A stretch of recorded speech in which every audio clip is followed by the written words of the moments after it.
Very good. Now, Section 3, Step 4. Convolution reverb using perfect space. You see, it's awkward with nothing there. If you haven't tried a convolution reverb before, you're in for a treat. Just the concept is fun. With synthetic reverbs, the audio engines are designed. They have a finite number of reflections to the source material. They can be panned left and right, be at different distances and different volumes. Yes, but the goal is very often to emulate an actual place. With convolution reverb, actual places are sampled, and those samples are used as the audio engine. You can go to the World Wide Web and download samples from around the wide world web. Auditoriums, Churches, concert halls, pubs, coffee shops, automobile interiors, famous studios. Maybe if you're prepared next time, do you think you could get a sample of the inside of the saucer? Saucer? You know, that flying thing they took you up in. Did they seem like they let you do that? Blues clubs. I printed off directions from the web as to how to get an accurate sample of a blues club. Well, how's that? Step 1. Set up microphones in an XY stereo pattern. Okay. Step 2. Connect to a recording device. Mm-hmm. Step 3. Produce starter pistol from jacket and fire once. I guess that's to get levels. Not sure, really. Step 4. Shout at top of one's voice, shut up and stop moving.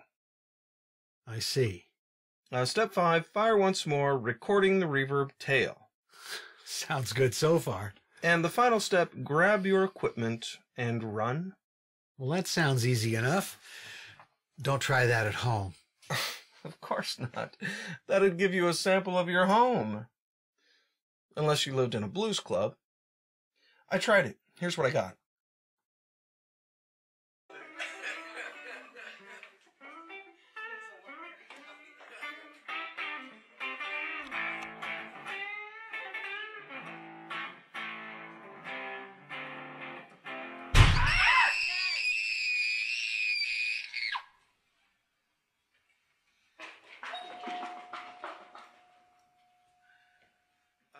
Shut up and stop moving.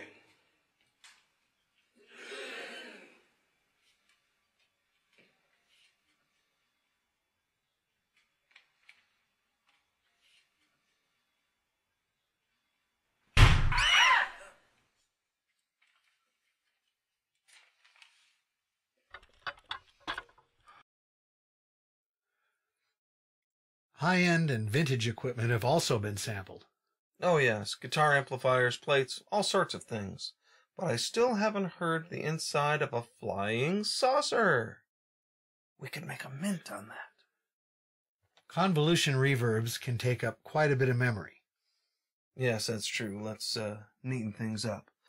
I'll turn off Enable for the effects in the buses, and effects send 1 and 2. Very good. And in the bus named effects send 3, I'll right-click in the effects bin and select Audio Effects, Perfect Space. Ah, there it is.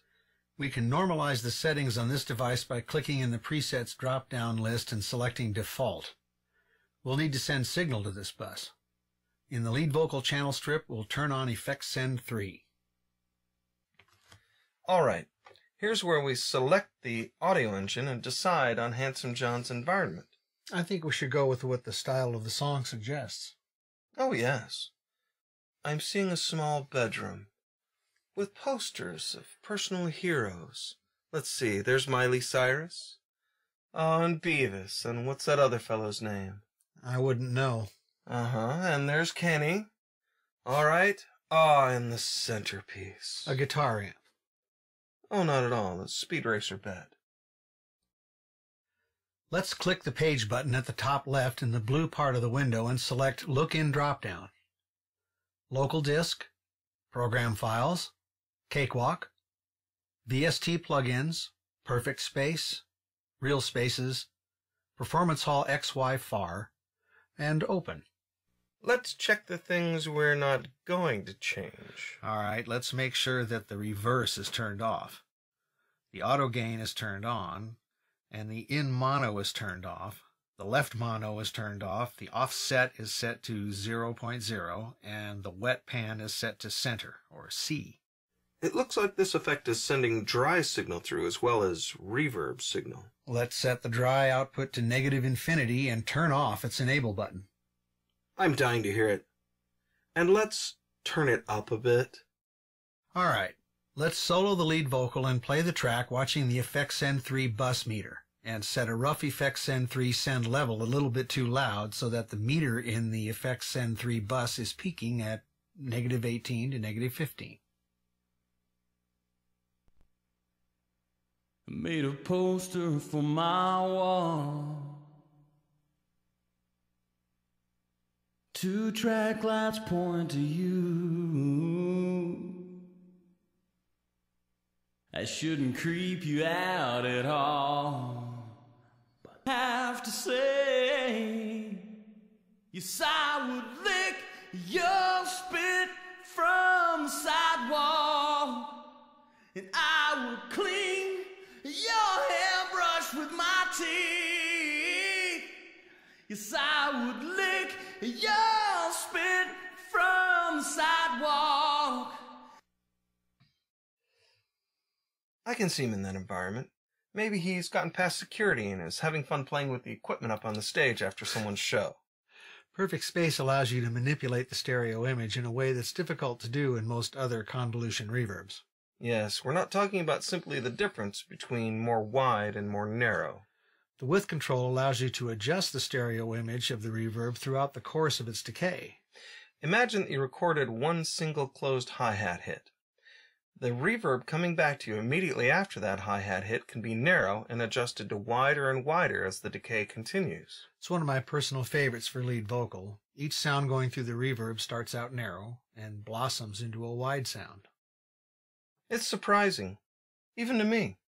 Let's do it. All right, let's enable width and select width to allow us to adjust it, and drag the envelope to the top of the screen. Very wide. And then let's add a node at 0.450 seconds. Very about half a second-ish. Now let's drag the node at the left side of the graph down to 100%. Very starting out normal width, then going very wide in half a second-ish. Let's hear it. So when you blow a loogie, baby, think of me. I've got to pick the perfect time.